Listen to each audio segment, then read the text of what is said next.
Sí, pues bienvenidos. El tema, estamos en el espacio Filosofía y Actualidad, un espacio que está abierto todos los domingos a esta hora en Madrid, a las 8 de la tarde. Y entonces, pues creo que puede ser un buen lugar, una buena oportunidad para subir lo más alto que podamos, enfocar desde lo más arriba y lo más amplio que podamos, pues algunos de los temas de la así llamada actualidad, algunos rincones, algunas, yo qué sé, algunas arrugas que nos han salido ahí, o disfunciones que quizá tengamos en el, no sé si llamarlo el sistema, ¿no? O la obra de arte esta que estamos intentando crear bajo el nombre de la humanidad, o no sé. Entonces, hay una serie de realidades, insisto, que creo que enfocadas desde bien arriba y bien amplio, con esa luz, la luz de la filosofía, creo que primero se evidencian y quizás nos puedan dar algunas claves, ¿no? Entonces, ya llevamos varias, hemos hablado del feminismo, hemos hablado de la corrupción. Hoy el tema, como habéis visto, el título es el humor como arma, pues el título y también cierta manifestación de intenciones, el humor como arma de destrucción del derecho humano más fundamental, que es la dignidad. Entonces, la estructura, como ya os he anunciado y como está anunciado en la presentación, simplemente los voy a hablar durante unos 45 minutos y después durante otros 30 minutos, o más si queréis, pues abriré el chat para tratar los temas.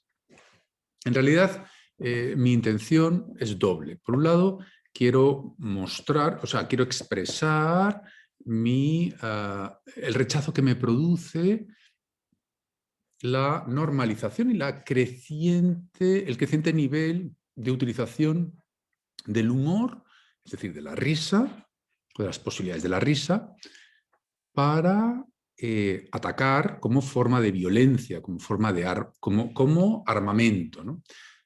Parecería, y esa es la sensación que yo tengo, que esa creciente degeneración del así llamado fenómeno político, que no solo abarcaría, digamos, las instituciones y las personas que profesionalmente están adscritas a la política, sino que creo que incluso se extendería pues, a la ciudadanía, la normalización de las conversaciones y sobre todo también en los lugares, las plazas públicas, los foros, los así llamados medios de comunicación, televisiones, prensa y también, por supuesto, las redes sociales, que al fin y al cabo son medios de comunicación y son lugares públicos, son plazas públicas, no porque sean digitales van a dejar de ser plaza pública. Twitter es una plaza pública, lo es Facebook, lo es YouTube, es decir, son lugares donde uno puede ir a decir cosas y es escuchado por muchas otras personas. Es decir, son lugares de nuestra tribu donde se escucha lo que puede decir una persona de otra persona. Entonces, insisto, estaría produciéndose un creciente uso de las posibilidades de la sátira, de las necesidades de la risa, como necesidad casi psicológica, y ya veremos luego con Freud a dónde nos va a llevar esto, se estarían utilizando para denigrar el enemigo, aquel que compite con nosotros en que sean sus ideas las que finalmente configuren la totalidad de la sociedad. Es decir, entonces sería una forma de quitar al enemigo, de quitar al partido que se opone, a las personas que puedan representar determinadas ideas o candidatos, etc., ¿no? Y también una ridiculización, denigración, despersonalización, cosificación de aquellas personas que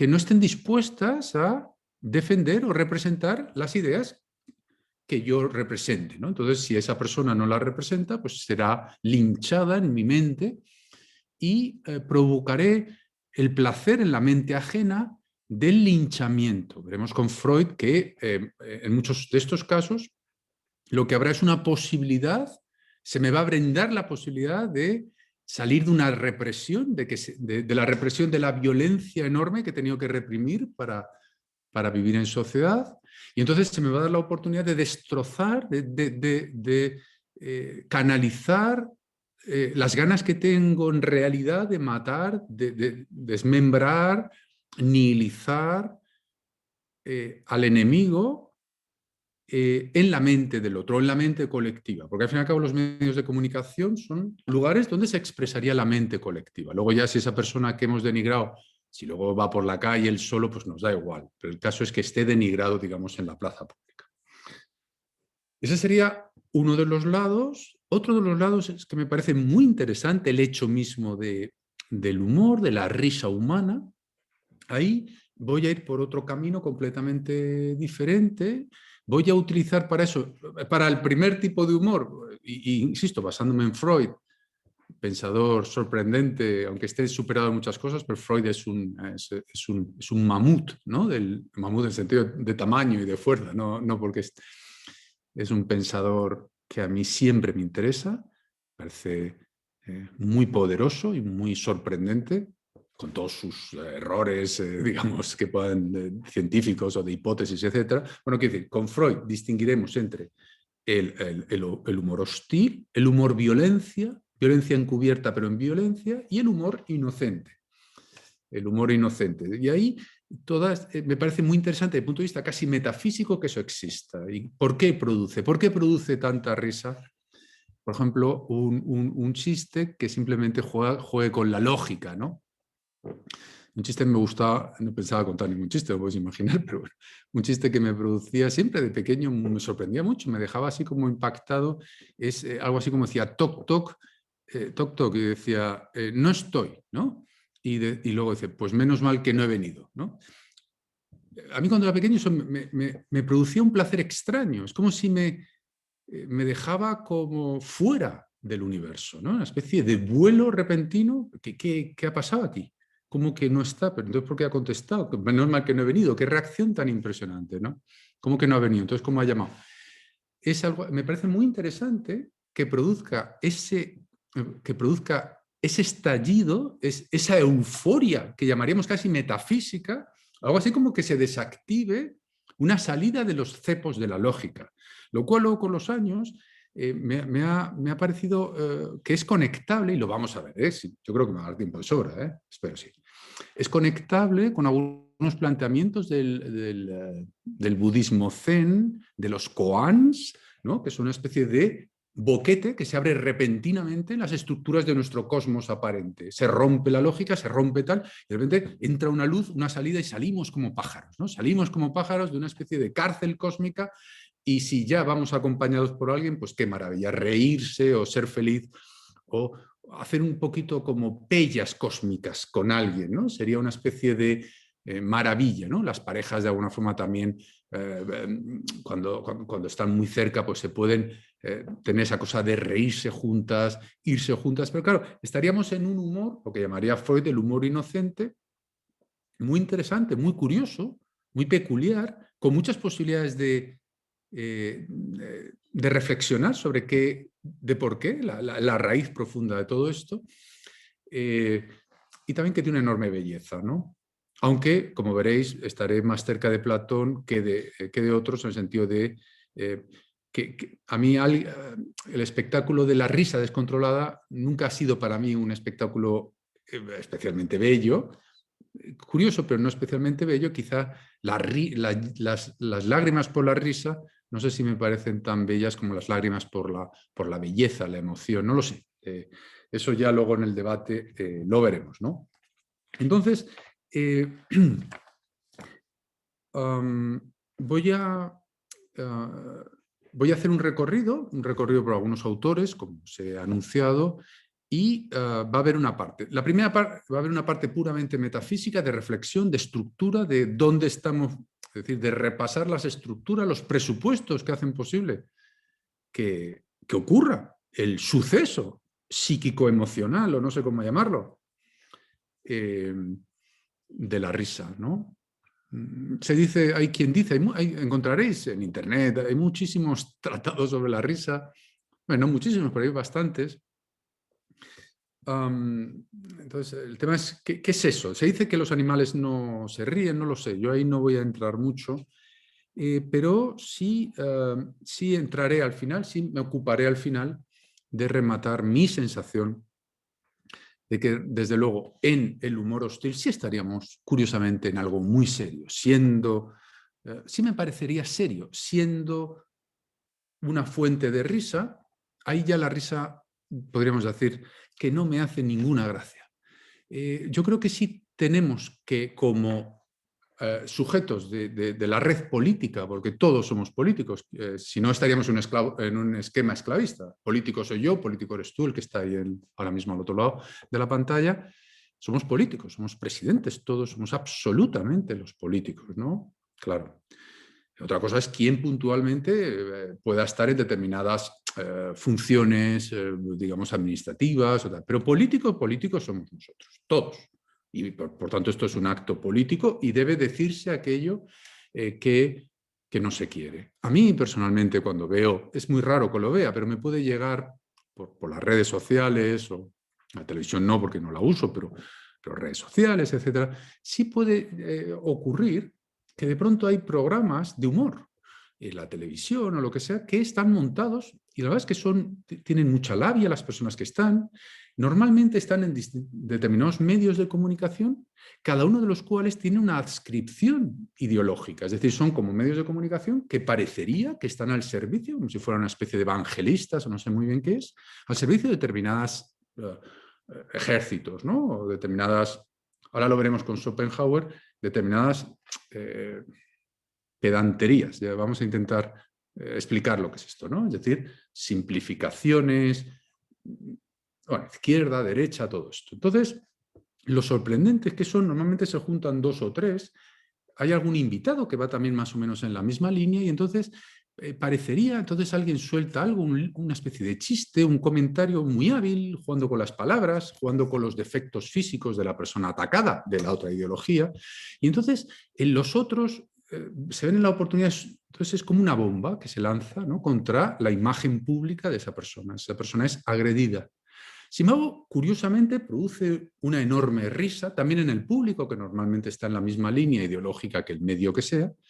Entonces produce mucha risa, y otro sube el tono un poco más. Me viene una imagen como si estuviera en una trinchera, tirando, a ver quién tira una granada más, a ver quién tira un obús más. A mí, sinceramente, y debo decirlo, porque esto es un espacio público, luego se queda la grabación y la gente se pasa las grabaciones, a mí me parece horror, me produce un horror, digo un no absoluto a esta parte de esta civilización.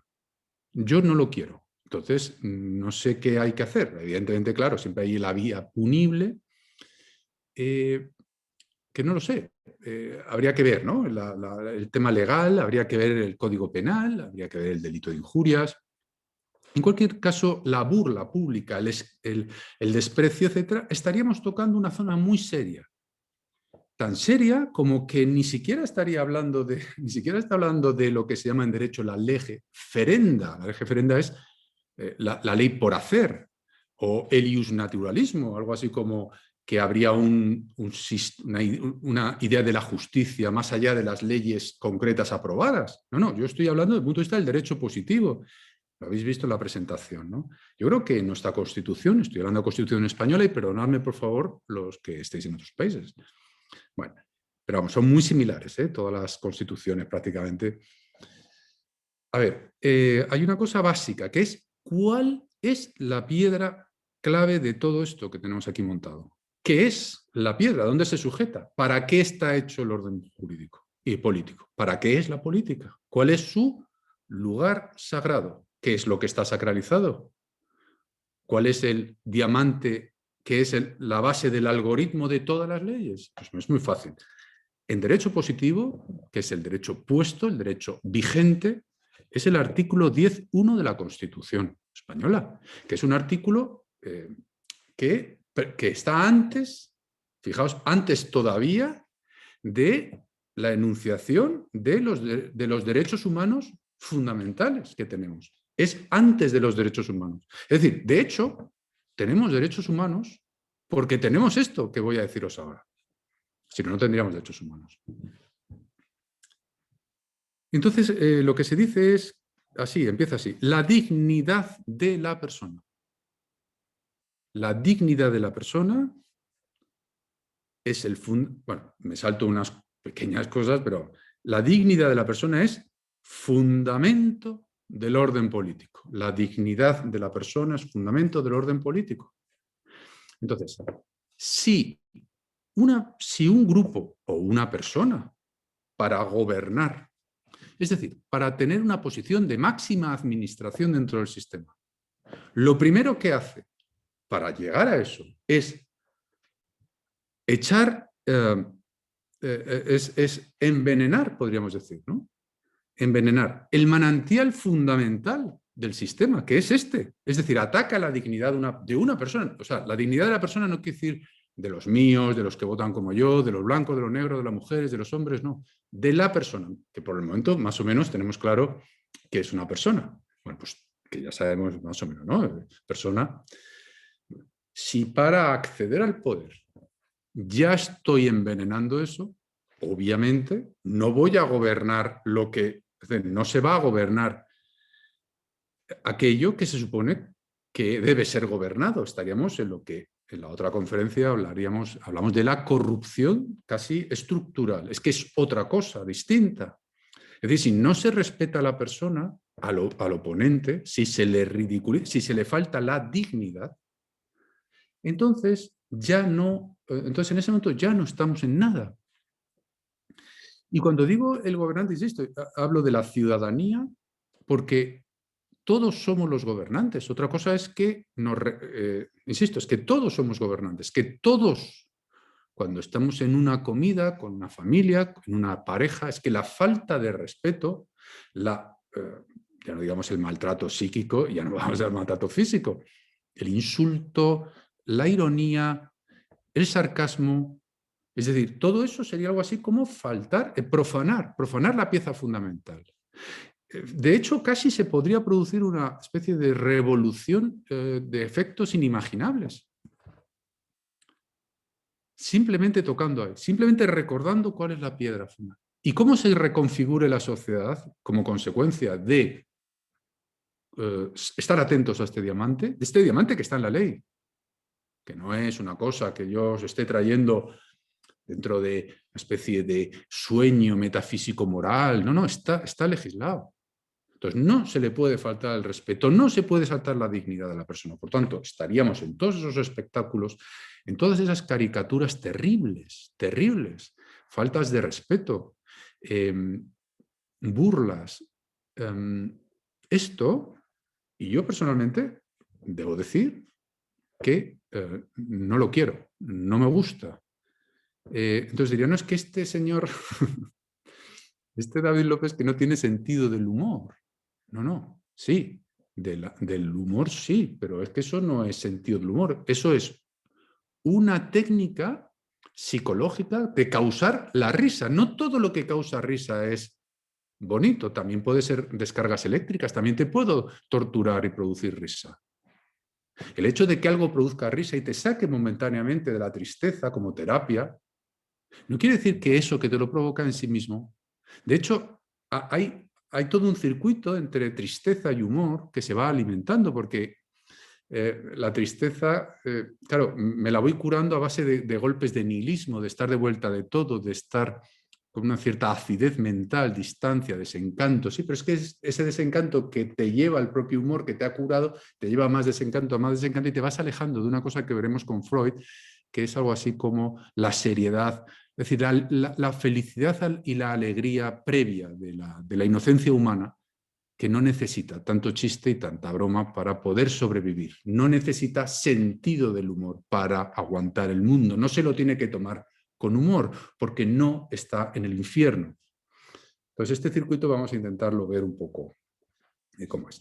Bueno, entonces estaríamos hablando de la sátira, si queréis, como concretamente, ¿no? Esto de la burla, bueno, pues sería también un género literario. Obviamente no es solo de esta época, esto viene desde siempre, ¿no? Parecería que el ser humano lo necesita, ¿no?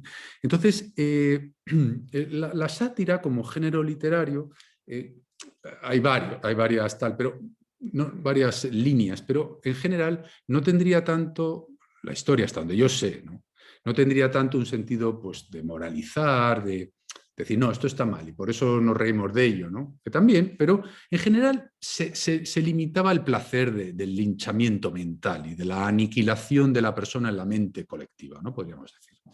Entonces, en ese sentido, pues, en la ciencia, en la filología, se habla de que el origen estaría en la poesía yámbica. En la antigua Grecia habría dos tipos de poesías o de líneas poéticas o de poetas. Estaría la poesía yámbica, que sería esta, la sátira es habilidad un poco para provocar la risotada en torno a la denigración del otro, es la burla del otro, el placer de la destrucción del otro, ¿no? en la mente tribal, ¿no? Y luego estaría la poesía épica, que es más dedicada a ensalzar, ¿no? A la admiración, ¿no? Esa es poesía pues, hablando de las maravillas o también los valores heroicos, una cosa, digamos, en la otra línea, ¿no? Podríamos. Entonces es curioso porque la poesía yámbica, hasta donde yo sé, en general surge de los ritos de culto a la diosa Demeter, y sería Jambo, uno de sus un sirviente, bueno, se cuenta, ¿no?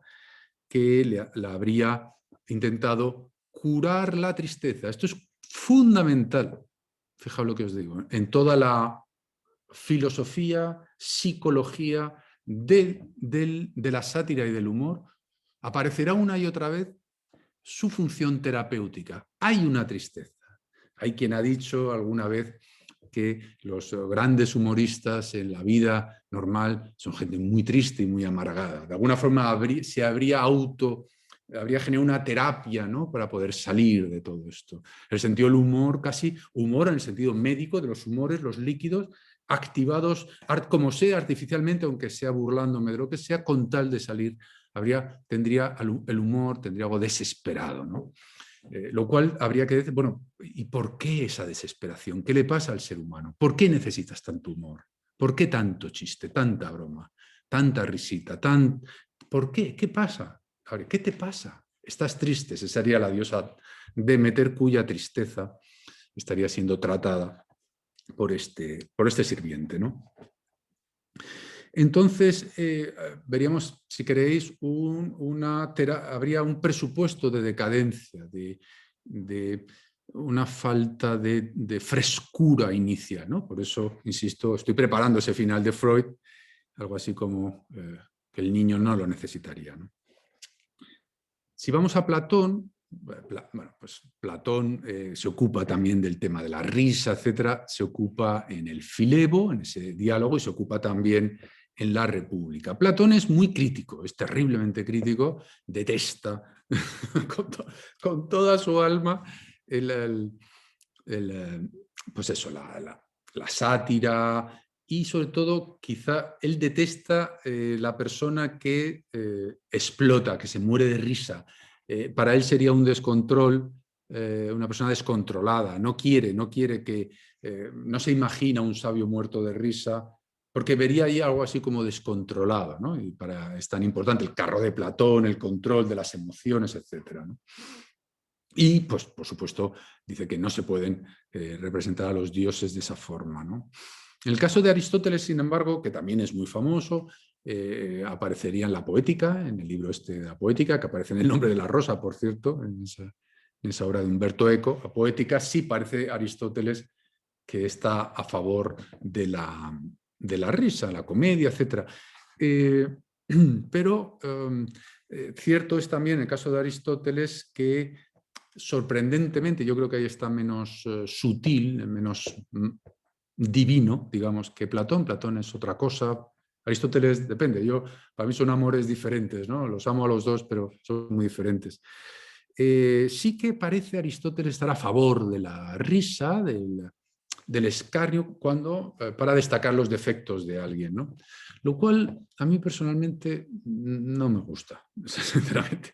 Pero bueno, parecería que incluso tendría una utilidad, porque sería algo así como un mecanismo de castigo, ¿no? Dentro de las organizaciones sociales nos reímos y el que se siente es el sentido del ridículo. Me siento ridículo porque los otros se pueden reír, es decir, me pueden hacer daño con su risa, de forma que yo ya me encargaré de que este botón, pues yo qué sé, imagínate, no sea, yo qué sé, no lleve aquí en el botón pues un cacahuete, un absurdo, una tontería, de lo que hace David Zoy con un cacahuete aquí puesto, ¿no?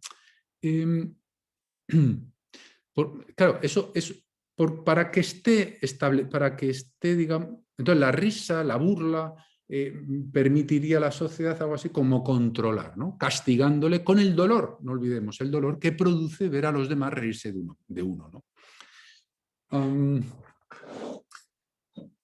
Schopenhauer también tiene a ver cómo voy. Sí, voy bien. Schopenhauer tiene también unos párrafos dedicados al tema del humor, de la risa. Es muy interesante. Lo tenéis en el primer libro de la obra fundamental, de su obra fundamental, El mundo como voluntad y representación. En la edición de Hübscher, la clásica, lo tenéis en la página 71, perdón, 69, 70 y 71, 69, 70 y 71. Ya sabéis que tenéis el correo electrónico, mucho lo utilizáis. Si alguien quiere, hay gente ahí que le ha dado por estudiar Schopenhauer y yo les apoyo. O sea que, pero bueno, ahí lo tenéis. Entonces a él le llama mucho la atención, le parece un fenómeno el de la risa humana, el estallido de la risa humana, le parece un fenómeno de interés filosófico, incluso a él le permite repasar su teoría, su sistema, ¿no? Filosófico, etc. Entonces él cree que ocurre la risa en el momento en el que, hago traducciones así un poco sobre la marcha, que no, pero bueno, es algo así como se produce una repentina percepción de la incongruencia entre un concepto y los objetos reales que por alguna vinculación fueron pensados a través de eso. Y es ella misma expresión de esa incongruencia. Es algo así, está diciendo Schopenhauer que de pronto hay una serie de objetos que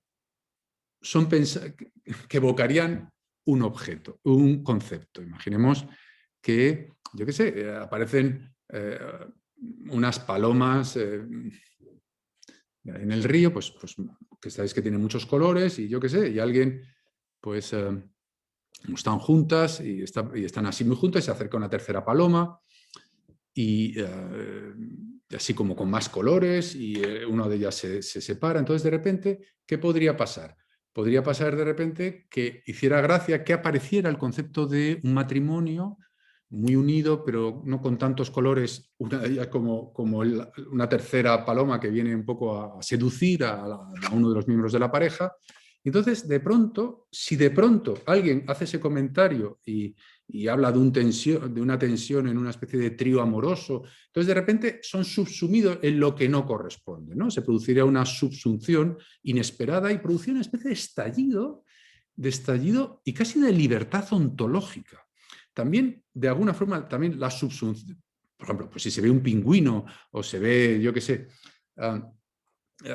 pues de la forma de andar o lo que sea, y entonces de repente aparece como metido en, yo qué sé, que fuera señores que van a una boda por el traje que llevan, o de pronto también produciría risa y sería más cruel cuando de repente alguien no fue, por sus defectos físicos, o su inadecuación, por ejemplo, la forma de vestir, no tuviera todavía un arquetipo reconocido en la sociedad, ¿no? Uno de los esfuerzos y de las obsesiones de determinados tipos de sociedades, las open societies como esta, es incluir arquetipos todo lo posible para que nadie de pronto produzca risa por su forma de vestir, por la forma de su pecho, o por sus labios, o por cómo se viste, o por qué opciones sexuales, o cómo anda.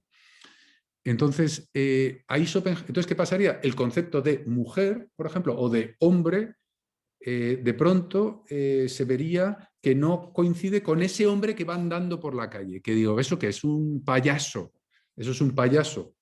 Entonces se produce, según Schopenhauer, entonces habría un estallido por ver en lo real en el despliegue del mundo normal, el hecho de ser algo así como un momento erróneo, una caída, una discrepancia con el mundo ideal, ¿no? Nos reímos, bueno, voy a utilizar, yo intento que no, pero bueno, vamos a utilizar la primera persona del plural.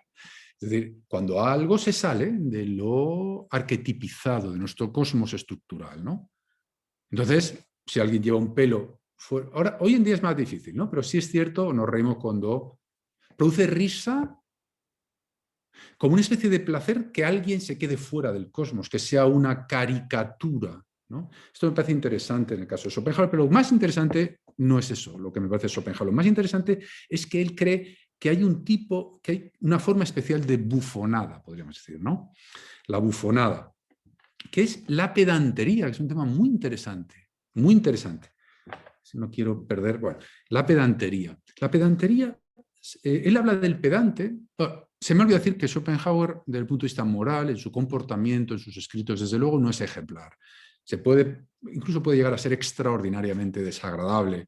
Él es un hombre que en sus escritos desprecia a otros filósofos, es irónico, es mordaz, es decir, que no en absoluto es la parte que más, digamos, hay que taparse la nariz para leer a Schopenhauer, ¿no? A mí me ha merecido la pena, ¿sabéis? He estado 14 años para hacer mi tesis doctoral, pero merece la pena aunque haya que taparse la nariz, porque a veces es un patoso, es un gracioso, es una persona despreciativa, es decir, no da la altura en ese momento, aunque en la época se llevaba, ¿no? Ese tipo de actitud violenta, psicológica. Pero es muy interesante lo que dice, como es tiene una inteligencia muy penetrante y es muy lúcido y es un genio, sin duda, de la humanidad. Él incluye como risible, como bufonada, el pedante. Y como pedante entiende aquella persona que por su inseguridad, por no tener un intelecto, digamos, maduro, desarrollado, pues esa inseguridad se nota y lo que pasa él, para que no se note, lo que hace el pedante es que se llena de lugares comunes, de máximas, de frases hechas, de reglas. Digamos, dice Schopenhauer que el pedante, entonces lo que pasa es que se convierte en la antítesis de es un bufón intelectual, porque se convierte en la antítesis de aquello, de los gestos que genera, de su puesta en escena. No lo digo yo, no quiero decir yo no lo digo, ¿de acuerdo? Sería una especie de payaso intelectual, porque lo único que hace es elementos, digamos, trozos, va vestido como de intelectual, y entonces dice, porque claro, todos esos lugares comunes que encadena, esos gestos, esas poses, esas cosas, en realidad le aleja de la verdadera objeto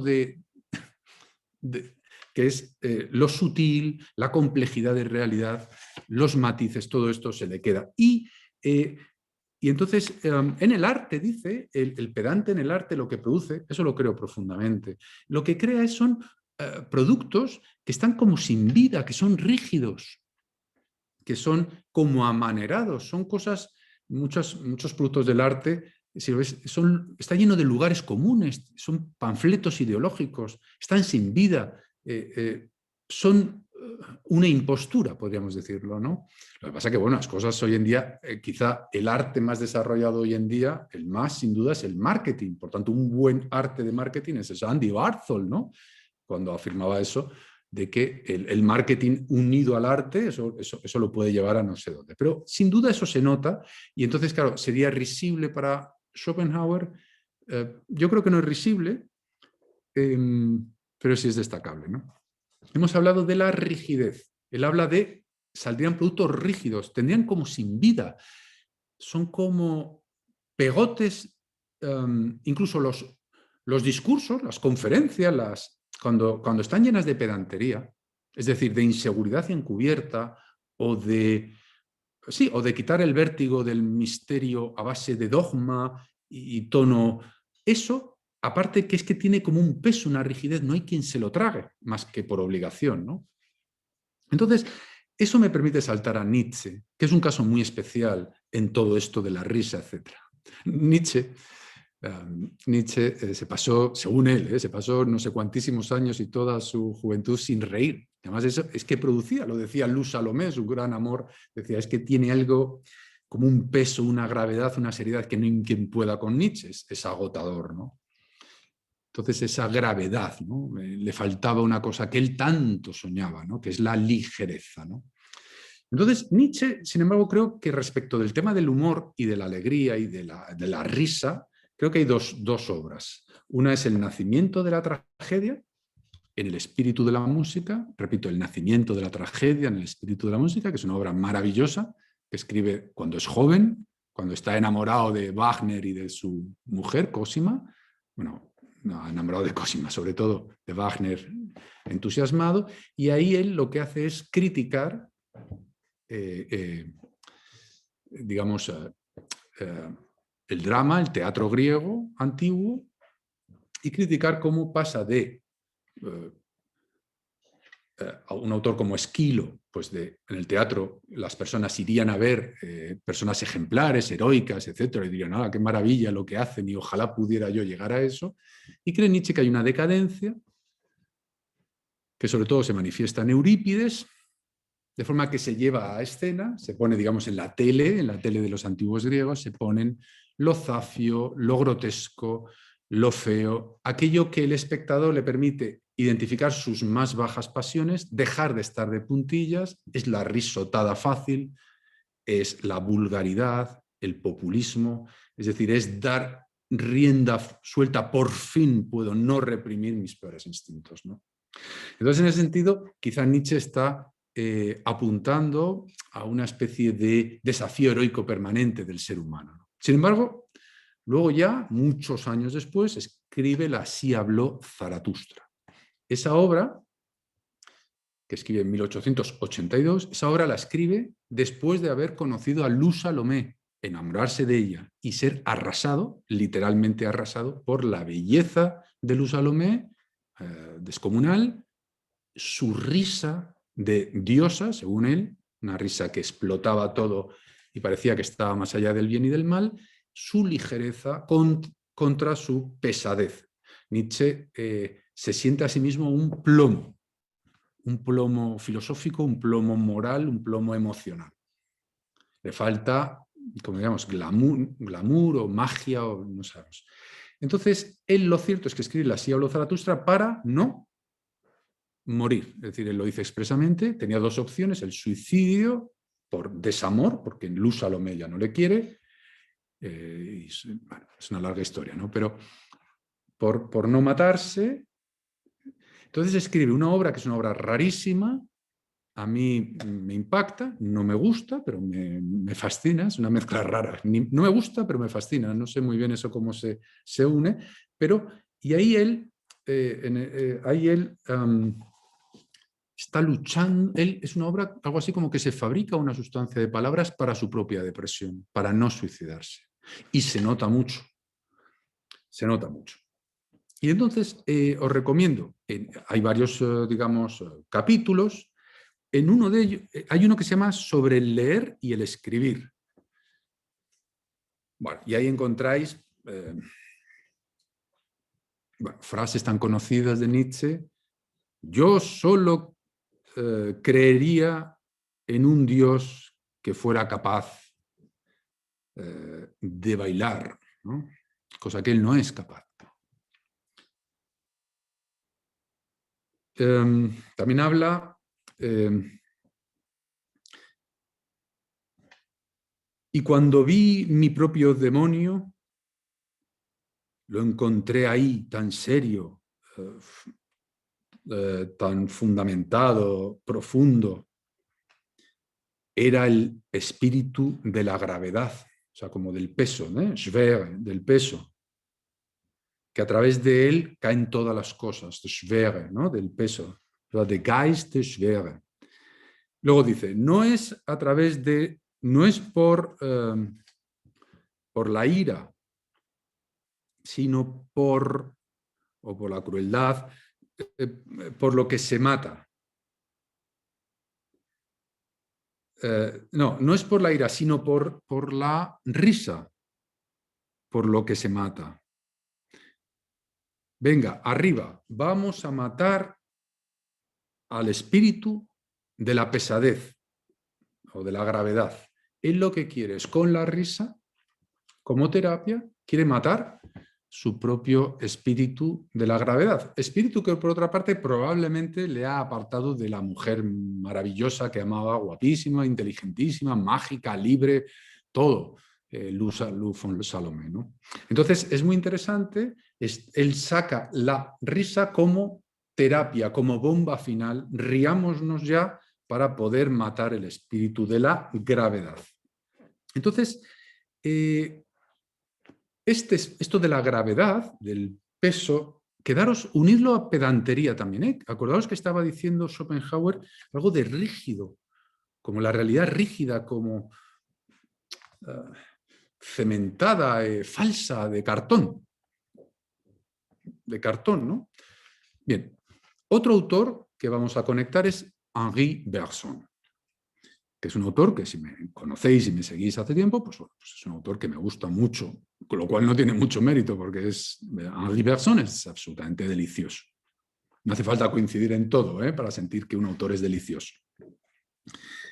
Él tiene, Henri Bergson, cuya aportación quizá fundamental al pensamiento es ir en contra de Darwin y decir que el futuro de la vida no está determinado por leyes, ni siquiera por la ley de la evolución, sino que es la evolución creative, se llama, la evolución creativa. Aquello que está por llegar está absolutamente libre, no lo va a condicionar ni la ley de la evolución, ni el Big Bang, ni los algoritmos matemáticos de los gluones. Aquí está todo libre. Bueno, pues esa es Bergson. Bergson dice que él tiene una obra que se llama La risa, que recomiendo. Y entonces él dice, se refiere sobre todo a la provocada por los cómicos y los payasos, ¿no? En realidad dice Bergson que nos produce risa porque sería una caricatura de la naturaleza mecánica del ser humano. Es decir, cuando el ser humano, lo que de mecánico pueda tener el ser humano, de no verdad, por ejemplo, gestos mecanizados, acentos, lugares comunes, lo que le producía también risa a Schopenhauer, esas frases hechas, esos gestos, esa falta de verdad, de espontaneidad, que en el mundo de la intelectualidad y del arte tanto hay, que es una pena, lo deja seco, lo deja ridículo, ¿no?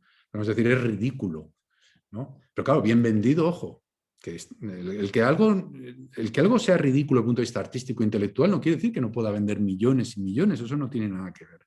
Entonces, dice además Bergson que eso es porque, de alguna forma, hay un rechazo, hay un no, porque dice que hay dos tendencias en lo humano. Hay dos posibles tendencias. Hay una hacia lo inerte, hacia petrificarnos, hacia considerar, por ejemplo, que el futuro está tomado por una ley que ha descubierto una persona como Darwin u otro. Quedarnos modelizados como seres en no sé qué. Es decir, dejarlo todo de cartón. Curiosamente, eso nos produciría risa y sería ridículo. Sin embargo, habría una tendencia a convertirse en algo ridículo, ¿no? Me estoy pasando, bueno, como siempre. Y otra tendencia sería la de la creatividad, libertad, la vida creativa y libre. Eso no produciría ninguna risa, todo lo contrario, produciría emoción, produciría... entonces, de eso no se puede reír nadie. No es ridículo.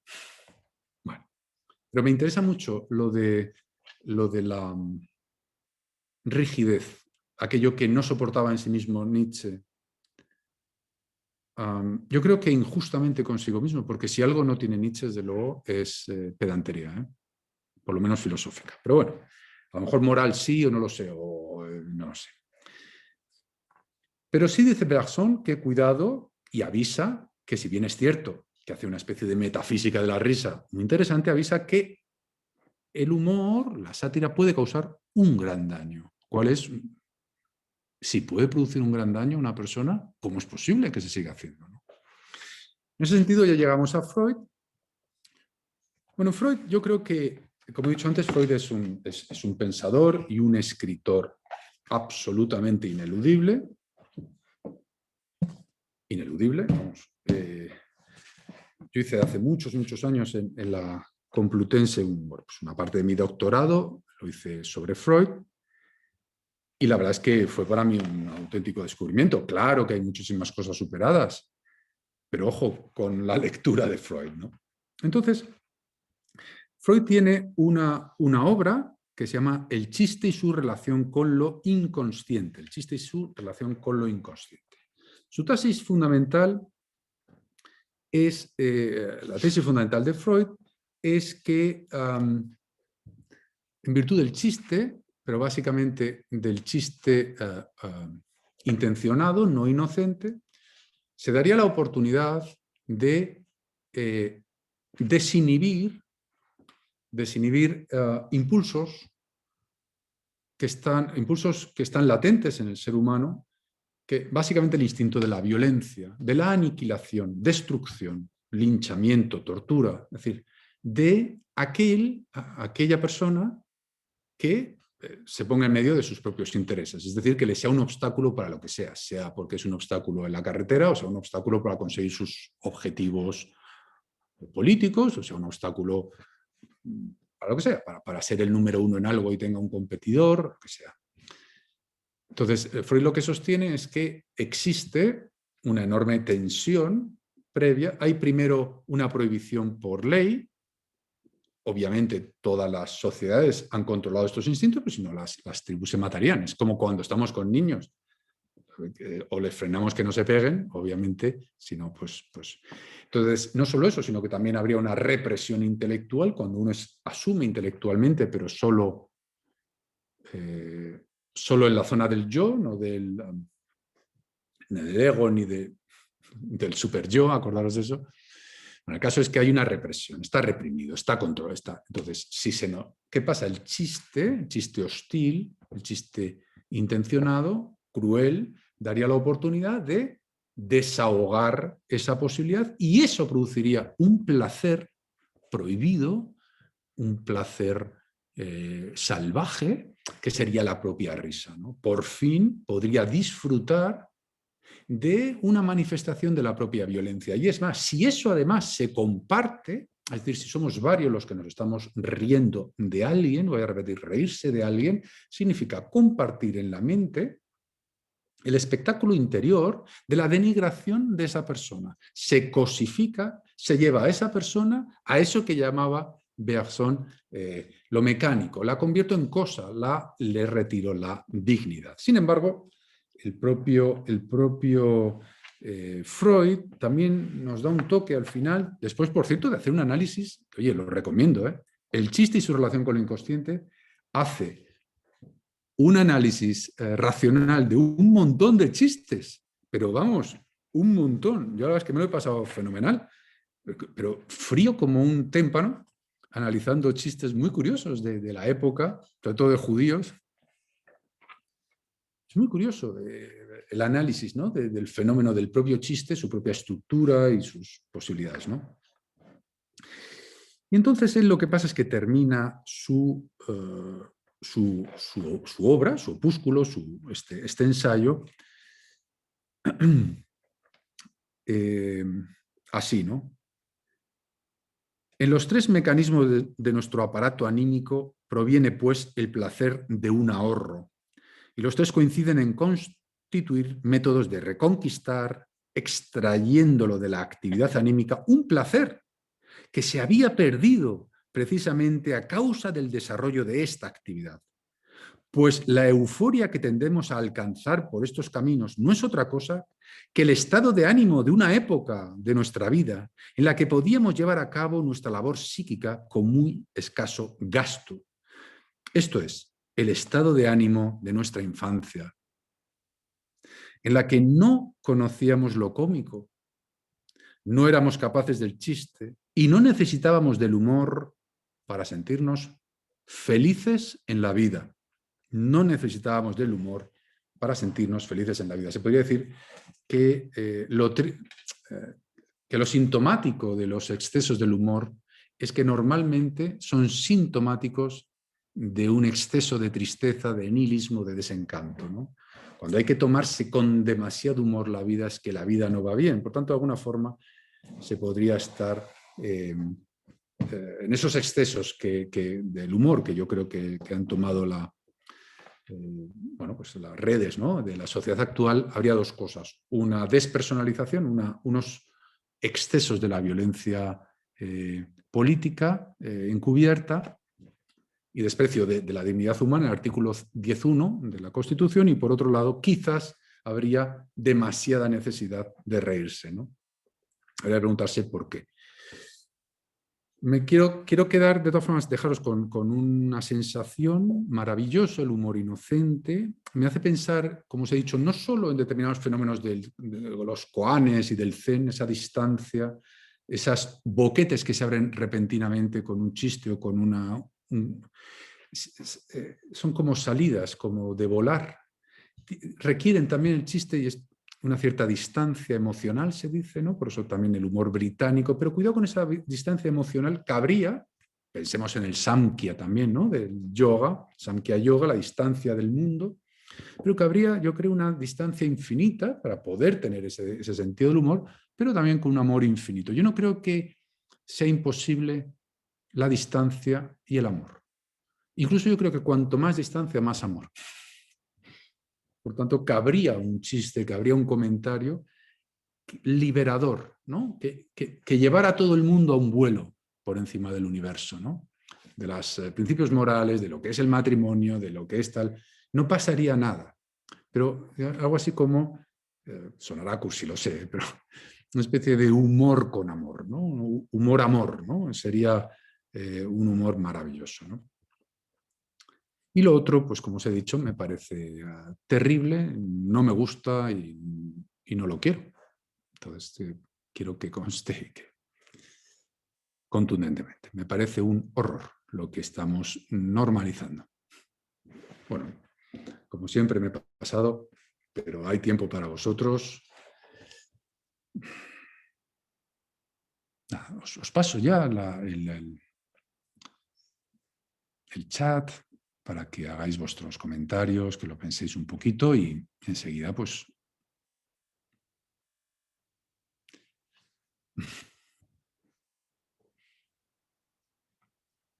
veo, os escucho, encantado.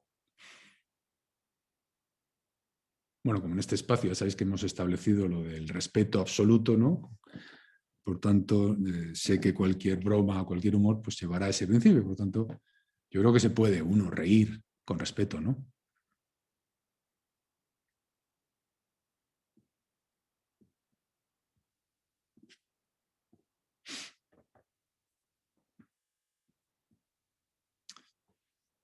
Bueno, tomaros vuestro tiempo, lógicamente, para escribir lo que estéis escribiendo. Yo cojo un poco de oxígeno.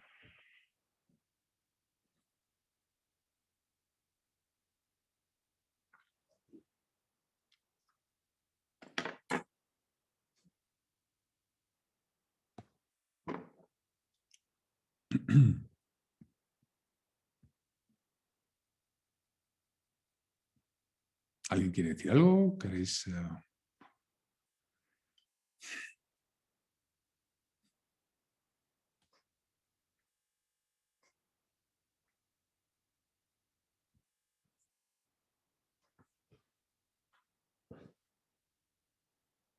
¿Alguien se anima?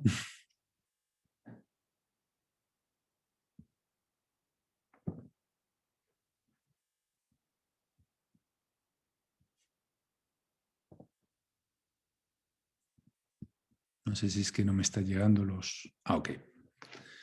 Ya empezamos. ¿El bullying y el acoso estarían en esa categoría? Pregunta María. Sí, claro que sí.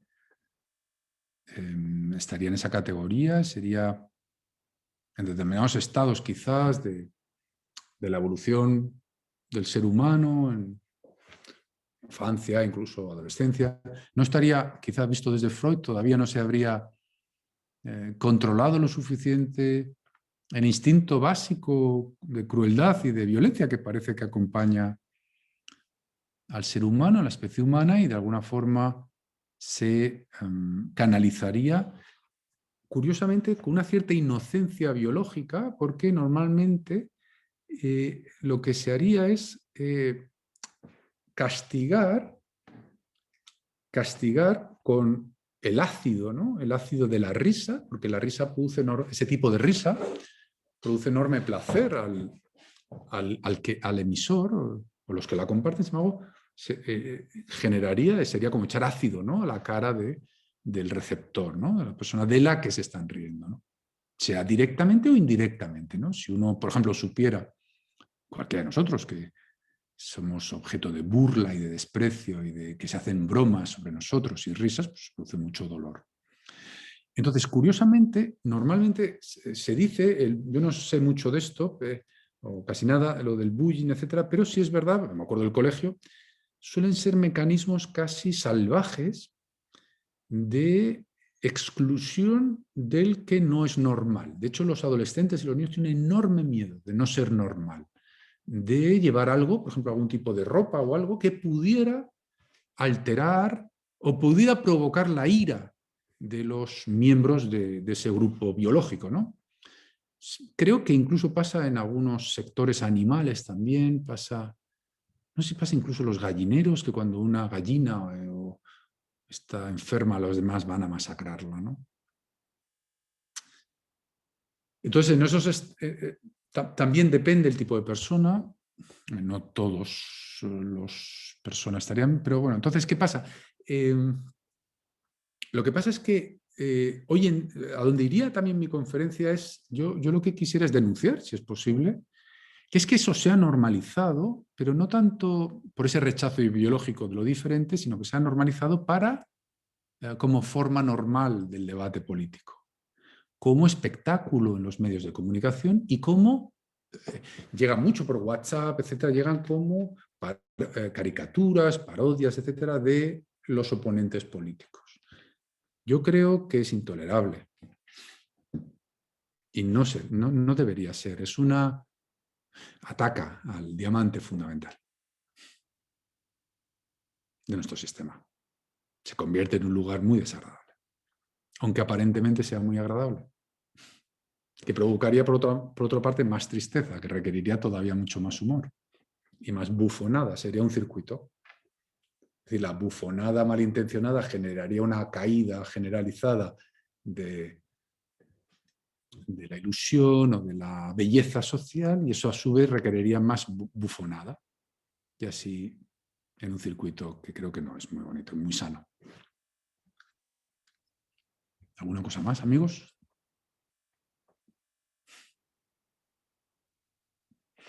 Vale. Bueno, pues nada, lo dejamos aquí si queréis.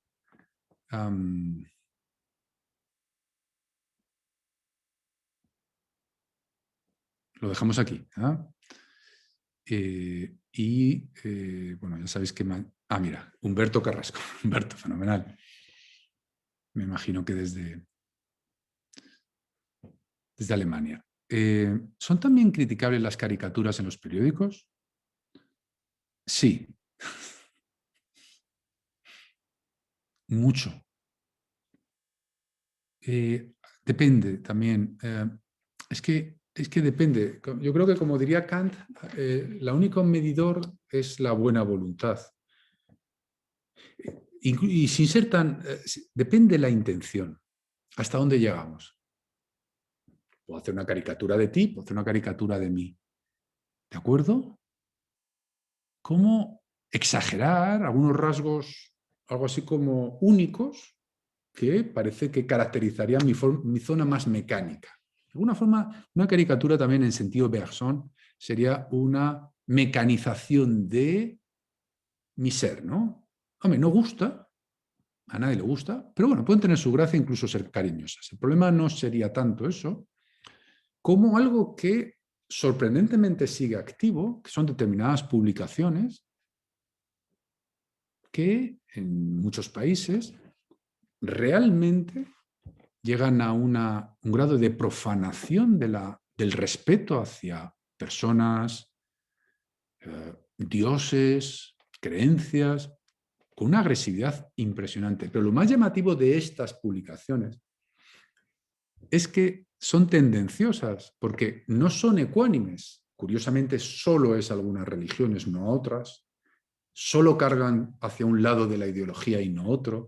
Por tanto, tendrían una cosa, paradójicamente, serían tan risibles desde el punto de vista intelectual, como decía Schopenhauer, que son los pedantes, ¿no? Es demasiado, le falta nivel para ver la complejidad, siempre cargando a la misma causa. Serían algo así como los panfletos que se hacían en las guerras, ¿no? Contra el enemigo, ¿no?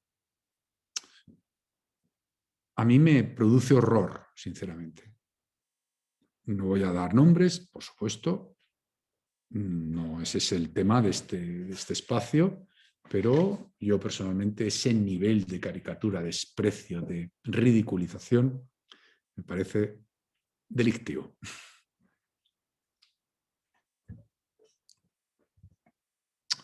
Juan Francisco Martínez Cerdá me dice, ¿es la broma humor parte de la oratoria política? Voy a ir respondiendo una a una, ¿eh? Lo es, pero no debería serlo, por lo que te he dicho, porque ataca directamente a lo fundamental, la dignidad. Porque una cosa es la broma, como posibilidad de compartir la risa y la alegría, insisto, tipo lo ilógico, ¿no? O el juego de palabras, etcétera, ¿no?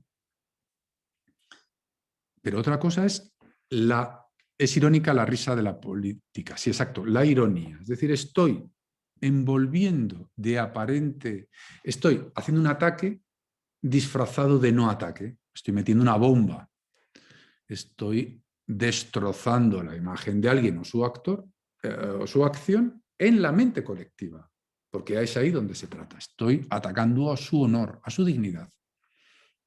Si alguien hace eso, si para alguien otra persona es tan poco digna, en realidad no va a saber, es decir, no puede estar gestionando un sistema que no conoce, que no respeta. No se puede gestionar un sistema que no se conoce y no se respeta. Yo creo que sería la frase fundamental.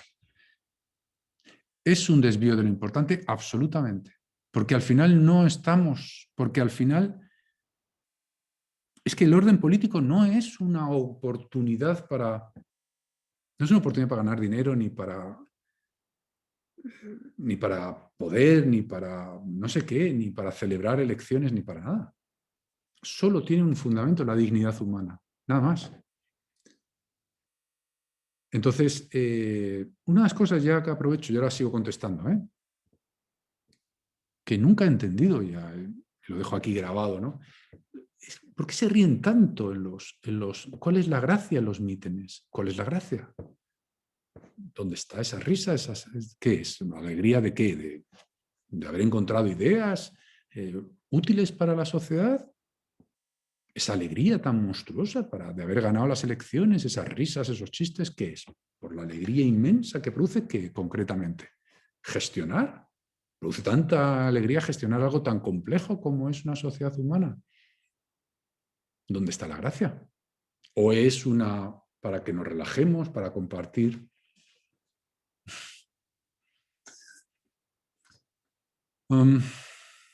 ¿Es un desvío de lo importante? Sí. ¿Es irrisoria la política? No, yo no creo que sea irrisoria la política. La política es una cosa muy seria. Sí es muy pedante. Está todo lleno de frases hechas. Prácticamente casi todo lo que dice una persona en los foros, todo está redactado por equipos, y es prácticamente todo un PowerPoint, di esto. Es todo muy rígido, le falta, no tiene textura, no tiene verdad. ¿Cómo evitar la degradación política? No lo sé, pero desde luego todos somos políticos. La degradación política es la degradación de los seres humanos. No veo ninguna diferencia en el comportamiento normalizado en el Parlamento, etcétera, que lo que ante mi estupor me encuentro en Facebook, incluso personas conocidas y queridas por mí, las barbaridades que pueden aceptar, las ridiculizaciones y las barbaridades de los políticos del otro lado. También los políticos son linchados y son denigrados, se les falta la dignidad. No porque seas político o hayas sido incluso presidente de un país, aunque en opinión de algunos no haya gobernado bien, no por eso pierde la dignidad. Hay que respetarle y no se le respeta. A lo que tiene que someterse un político profesional, al linchamiento, caricaturas, bromas, imitaciones, eso a mí me parece terrorífico. ¿Por qué? No, es que hay que tomarse con humor a sí mismo. No, con humor, claro, a ti mismo, pero cuidado con despreciarse a uno mismo también, ¿no? Y faltarse el respeto y la dignidad, ¿no? ¿Todo por dinero? ¿Vale todo? Yo creo que no, porque entonces al final, ¿qué va a pasar? Que todavía producirá más nihilismo, más tristeza. La sociedad será cada vez más triste. Y al final necesitaremos algo así como unos implantes cerebrales, una especie de Siri cerebral que esté permanentemente inoculándonos chistes, cada vez más sofisticados para no suicidarnos, ¿no? No sé si Black Mirror ha considerado esto, pero yo creo que una persona cuando está bien, está equilibrado, la vida no necesita todo el rato estarse riendo. No quiere decir que no haya que reírse, que es una maravilla, ¿no? Pero no desesperadamente. Dice María, paradójicamente estaríamos en una sociedad bastante triste. Muchas gracias, profesor. Gracias a ti, María. No, fijaos, una de las cosas que... Os voy a enseñar una cosa, ¿vale? Esto es una primicia, ¿eh? Y os va a gustar. Un momentito, por favor.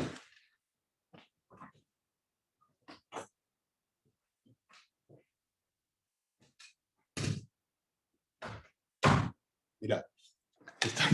No pensaba que lo iba a hacer, pero lo voy a hacer. No sé si se va a ver bien, ¿eh? Mirad. Así se ve. Mira, vais a ver a un niño, este es mi hermano y yo, y estamos con un payaso. Así se va a ver. Y yo soy el que tiene cara de miedo. No lo termino de... Yo soy el de la pajarita, de ese... mi hermano está encantado.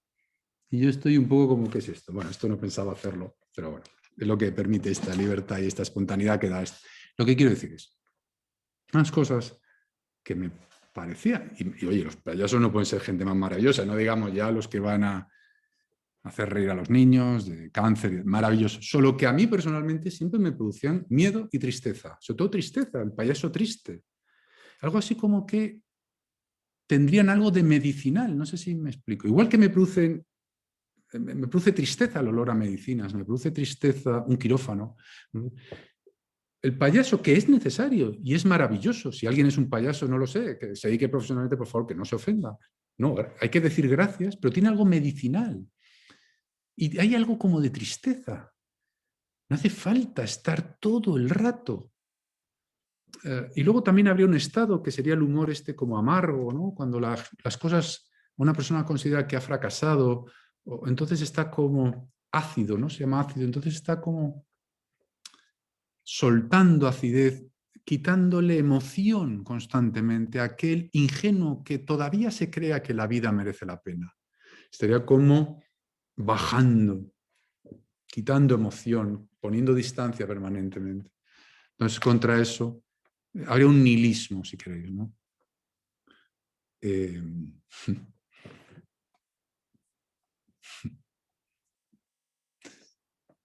Me pregunta Juan Francisco, no sé si ha visto la foto que me acompaña a saber dónde está ese hombre. Bueno, es que una foto que tengo aquí con mi hermano es del payaso, que es muy curiosa.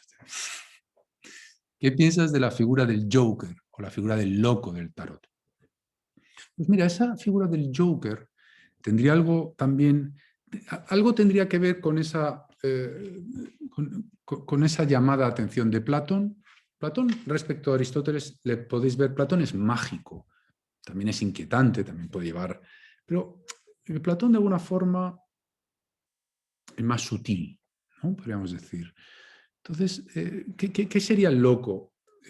El Joker, alguien que se ha algo así como que suministra el placer de la desconceptualización o de... Sí, sería el placer dionisíaco, ¿no? De la salida, del orden, de todo esto, ¿no? Tendría algo de embriaguez, los ritos de Demeter, los Dionisos, Dios Baco, Demeter, el vino, todo esto.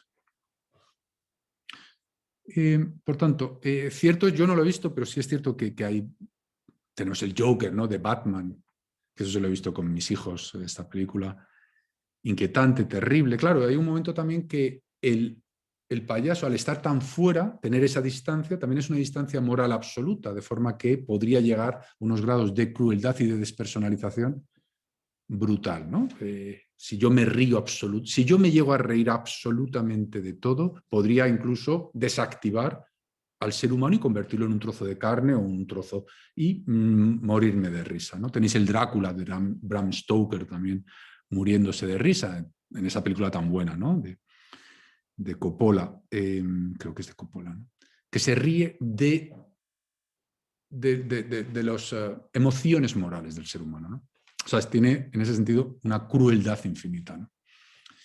La figura del tarot, no te puedo decir nada porque es que yo del tarot, y fíjate que tengo gente cercana que sabe mucho, yo del tarot no tengo ni idea. No sé, si algo tú me puedes decir, yo no tengo ni idea. Y me han echado las cartas, pero yo no sé. No sé qué figura es el loco. Platón habla de esa risa descontrolada, que es la persona que pierde el carro, ¿no? También, por ejemplo, podríamos tener la risa poderosa. Yo hablaría, por ejemplo, de la risa de Luz Salomé. Luz Salomé es una persona muy especial. Yo creo que no se le ha dado suficiente valor, pero yo creo que tiene un enorme valor porque esa risa que arrasaba a Nietzsche, una risa como si riera el sol entera, como si riera una diosa, ¿no? Pero era una risa que a su vez llevaba un cerebro, curiosamente el de Luz Salomé, tenía un enorme orden, es muy curioso, un personaje muy curioso, por tanto era una risa tomada por un logos, por un orden, por una fuerza, ¿no? Sería el caballo de la risa, pero bueno, caballo de la risa llevado por el cerebro de Luz Salomé, un espectáculo, reír en un estallido sin perder el carro, ¿no? El loco es el que se pierde, ¿no? El alcohol, por ejemplo, provocaría una posibilidad, ¿no? de reírse más, ¿no? El loco hace las cosas al tuntún, pero acierta. Bueno, esa dimensión, digamos, irracional del ser humano, también estaría la parte del genio, ¿no? Salir, ¿no? La parte esa irracional, extracósmica. Bueno, yo cuando hablaba de esa que se puede compartir, de esa risa, de ese humor como distancia,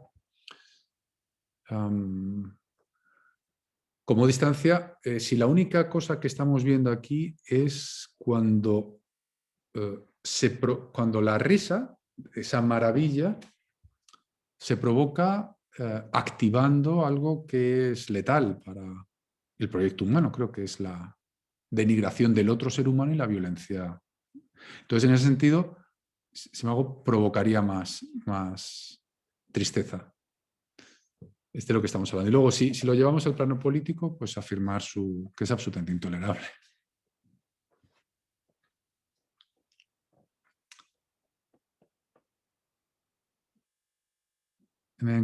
Dice Juan, me ha encantado esa desconexión total que transforma la risa en crueldad.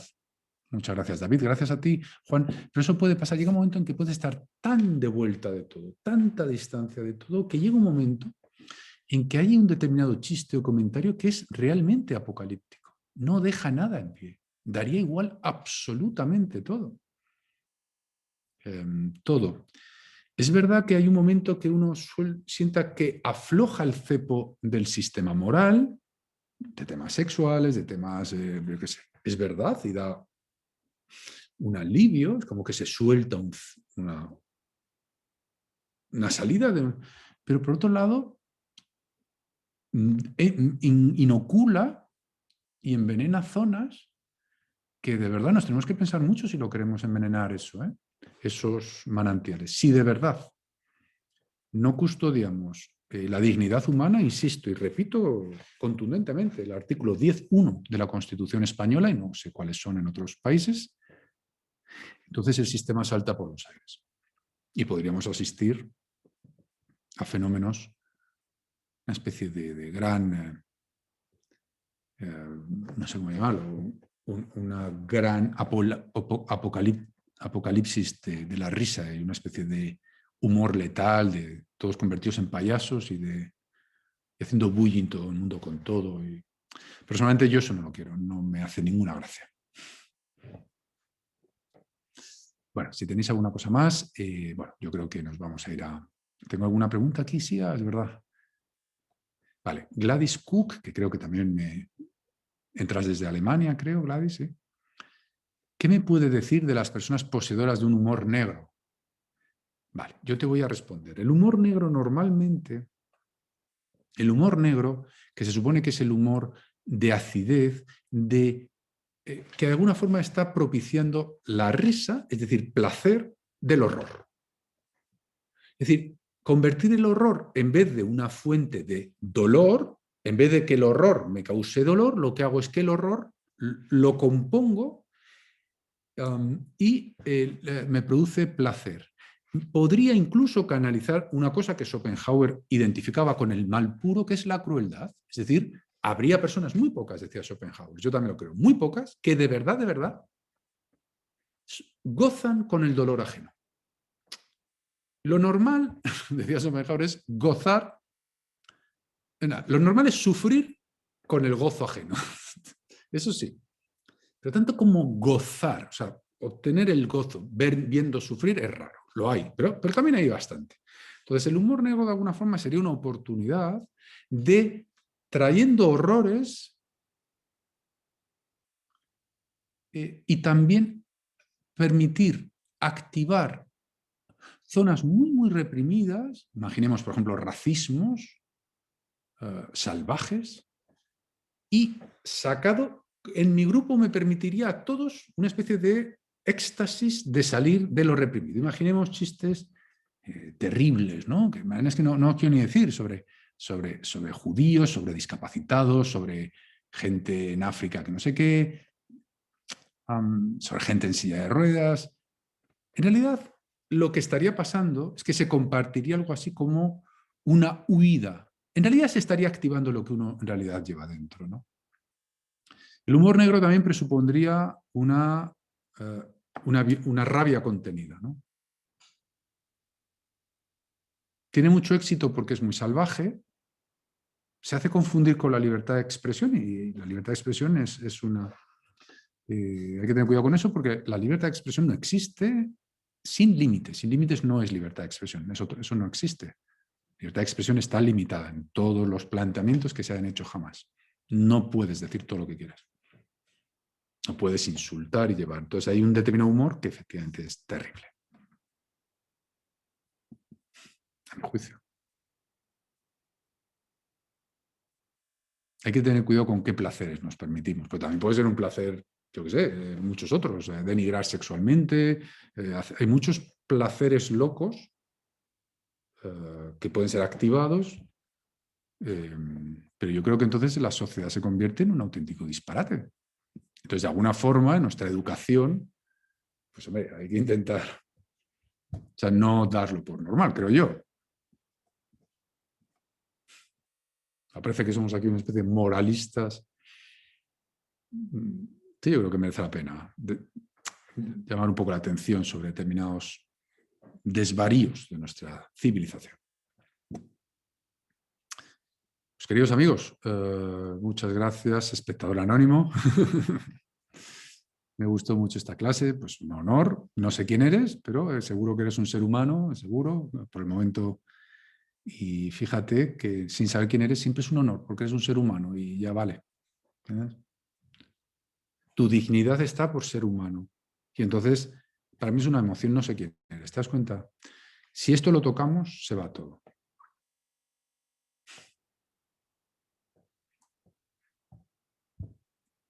Hasta la próxima, hasta el próximo domingo. Y los que mañana queráis empezar os atreváis a estar a las 7 de la mañana. Ah, ok.